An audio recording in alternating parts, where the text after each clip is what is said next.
washing out if you're not a Poe fan. All set. It's from down there. There were no street lamps, no lights at all. It was a narrow street in the Port Richmond section of Philadelphia.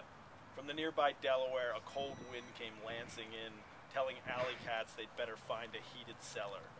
The late November gusts rattled against midnight, darkened windows, and stabbed at the eyes of the fallen man in the street. The man was kneeling near the curb, breathing hard and spitting blood, and wondering seriously if his skull was fractured. He'd been running blindly, his head down, so of course he hadn't seen the telephone pole. He'd crashed into it face first, bounced away and hit the cobblestones and wanted to call it a night. But you can't do that, he told himself.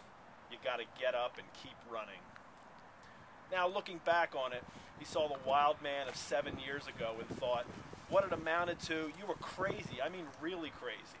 Call it horror crazy, with your fingers that couldn't touch the keyboard or get anywhere near a keyboard, or a set of claws itching to find the throat of the very dear friend and counselor, that so kind and generous man who took you into Carnegie Hall. But of course, you knew you mustn't find him. You had to keep away from him, for to catch even a glimpse of him would mean a killing. But the wildness was there, and it needed an outlet.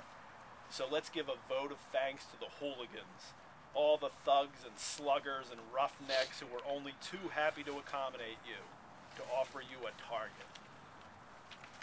And this was from